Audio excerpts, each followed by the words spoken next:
selamat malam ya.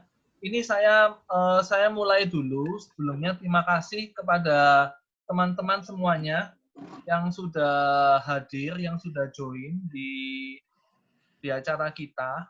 Nah, yang pertama, sesi pertama ini nanti akan langsung dibawakan oleh Pak Yugo. Pak Yugo ini adalah seorang arsitek, tapi dia juga pemilik kos-kosan dari kota Surabaya. Ya kan? Nah, nanti beliau akan menjelaskan kenapa sih desain kos itu sangat penting gitu ya.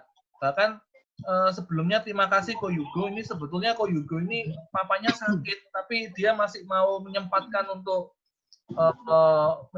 untuk sharing sama kita. Ini sangat kita hargai ya, sangat kita apresiasi. Yang pertama, terus yang kedua, nanti setelah Ko Yugo, sesi berikutnya ada Mbak Kotul Nada, atau kita kenal dengan Mbak Nada. Mungkin dari beberapa teman-teman sudah yang kemarin ikut Mamikos, komunitas Mamikos itu Mbak Nada ada tuh di sana. Nah, Mbak Nada akan men-sharingkan kembali untuk teman-teman yang mungkin masih kemarin belum ikut komunitas Mamikos. Nah, bisa sharing di sini, gitu ya. Nah, oke, ini sudah terkumpul 56 orang, ya. Nanti mungkin akan bertambah seiring dengannya waktu. Mungkin waktu dan tempat bisa saya persilakan kepada Ko Yugo untuk menyampaikan mengenai desain kos, tema tentang desain kos. Terima kasih. Oke. Silakan Ya, Ko Yugo. Selamat malam teman-teman ya. Salam kenal semuanya. Halo. Iya, Saya dari malam. Oke. Saya Yugo dari Surabaya. Saya salah satu pemilik dari Cewek Kos namanya. Itu yang kita kelola sendiri. Mungkin nanti akan saya jelaskan juga berupa gambar ya. Kenapa kok dengan lahan yang kecil tapi bisa dimaksimalkan karena ada desain gitu. Mungkin bentar ya. Saya akan jelaskan mengenai kos-kosan saya dulu ya. Nah, ini desain dari saya, Pak. Mungkin teman-teman bisa lihat Bapak atau Ibu. Ya. Ini lebarnya cuma 4,5 meter, panjang lahannya itu 22 meter. Ini bertempat di salah satu kampung di Surabaya, dengan lebarnya cuma sekitar 3 meter, mungkin mobil nggak bisa masuk ini. Pasti nggak bisa masuk, gitu. Nah, ini lokasinya tepat di daerah tengah kota, daerah Tunjungan Plaza, mungkin kalau Bapak Ibu sudah pernah ke Surabaya, jadi lokasinya benar-benar di pusat kota. Dulu itu mungkin saya akan lihatkan sebentar. Nah, dulu itu seperti yang Bapak Ibu lihat, dulu itu rumahnya seperti ini, Pak, Ibu. Nah, mungkin bisa dilihat ya. Ini dulu rumah saya yang pagar hijau ini. Saya robohkan, saya jadikan kos-kosan, terus sekarang seperti yang tadi Pak kalian lihat gitu. Nah, ini saudara-saudara, ini gangnya sangat kecil sekali. Kalau dari depan jalan raya itu seperti ini, gitu. Nah, potensi-potensi apa yang bisa, kok yakin Pak Yugo kok yakin dengan kos-kosan itu kok bisa berhasil? Karena pertama adalah lokasi, kedua kita harus menerapkan desain yang bagus, gitu loh. Kenapa kok butuh desain? Nah, ini pada waktu pembangunan awal-awal. Nah, jadi saya runtuhkan semua. Akhirnya ini kanan kirinya ini masih bangunan lama. Kanan kiri juga ada kos-kosan, tapi kos-kosan lama. Nah, cara kita bermain gimana? Ya dengan desain yang baik dan bisa menjual. Ini kalau saya akan lihatkan sekilas, mungkin ya. Ini untuk tampak dari atas rooftopnya. Kalau yang ini ada tempat jogging juga untuk area yoga, yoga di atas. Ini kita juga punya mini cafe sekaligus untuk resepsionis. Yang bagian sini saya buat untuk resepsionis. Jadi nyonya saya yang megang ini kan nyonya saya. Jadi mereka dia nerima orang ya di sini gitu. Jadi orang luar nggak boleh sampai masuk ke dalam. Memang khusus untuk cewek ya. Jadi saya enggak prefer untuk orang laki atau siapapun boleh masuk sembarangan. Nah, ini detail-detailnya. Kalau kecepatan bilang ya, nanti mungkin ada yang Kecepatan itu, kecepatan. Lalu cepat, Pak. Alon-alon ya. Ya. Ini untuk area barbeque-nya, Bapak Ibu bisa lihat. Di atas itu saya gunakan untuk fasilitas umum. Jadi kalau pada waktu nanti ada tahun baru, saya bisa ngadakan event di sini. Jadi anak-anak kos ini benar-benar nyaman, gitu.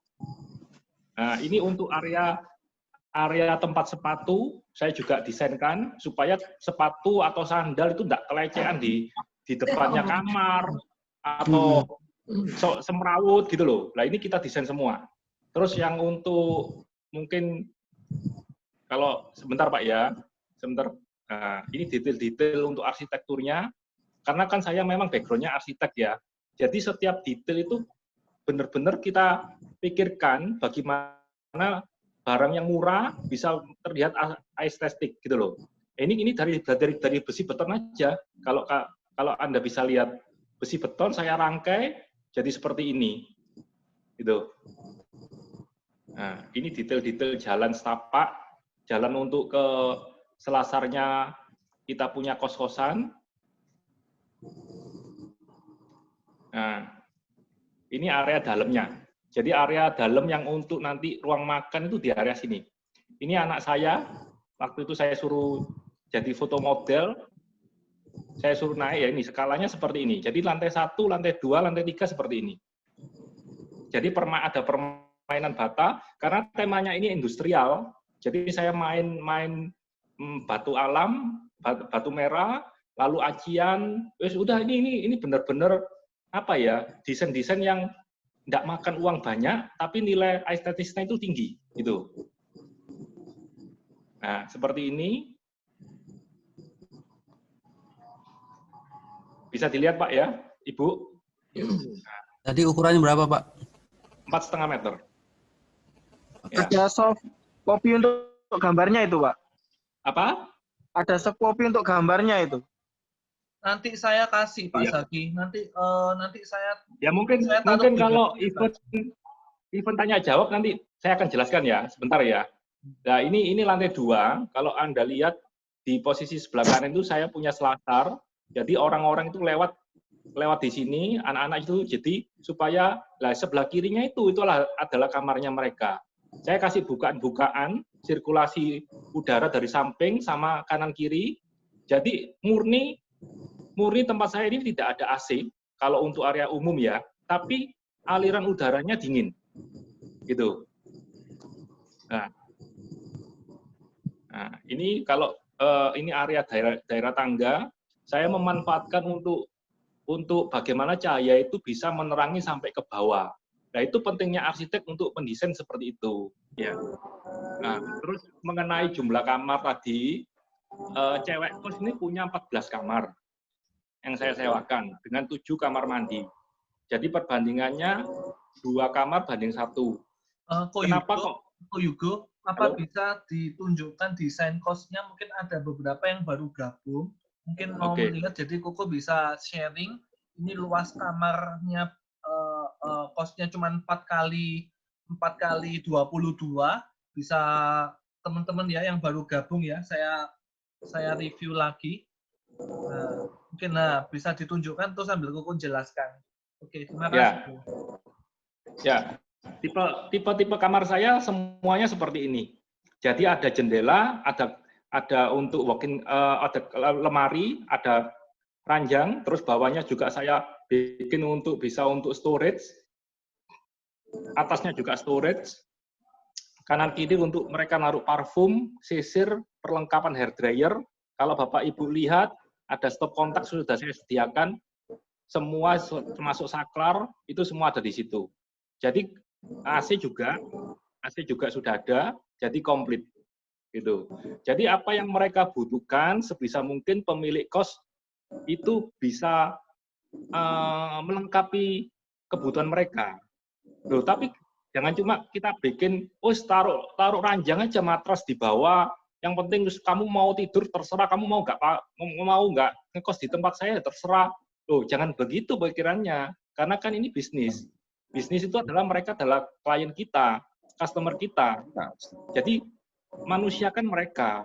Akhirnya mereka apa? Loyal sama tempat kos kita gitu. Dan mungkin nggak mau pindah karena sudah cukup nyaman gitu. Itu yang harus kita ambil. Itu. Mebelnya Nah, itu HPL ya? apa? Mebelnya itu HPL ya? Ya, saya murni pakai HPL semua. Itu. Ya. Nah, ini yang kamar mandi di luar. Jadi ada 7 kamar mandi total di kos-kosan saya. Dengan 14 kamar yang saya sewakan. Itu. Nah, kamar mandi luar ini, kenapa kok pemikiran saya kenapa kok nggak kamar mandi dalam aja, Pak? Jualnya kan lebih mahal gitu. Pertama, saya bilang karena keamanan ya. Sekarang kalau Bapak Ibu baca di koran-koran, banyak yang misalnya gini, anak kos tiba-tiba hamil, gak ketahuan, tiba-tiba keluaran di dalam kamar, gak tahu, bayinya mau keluar. Nah, siapa yang disalahkan? Ya kalian pemilik properti yang kalang kabut nanti. Gitu loh.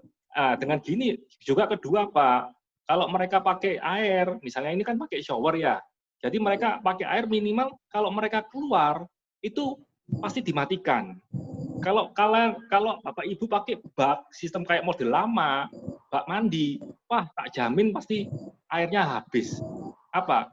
Kadang-kadang mereka buru-buru kerja lupa matikan, akhirnya banjir kamarnya. Banjir kamarnya sampai ngerembes ke bawah, tambah repot, tambah cilaka. Itu banyak kejadian. Ya seperti itulah analisa-analisa yang harus dipertimbangkan. Nah,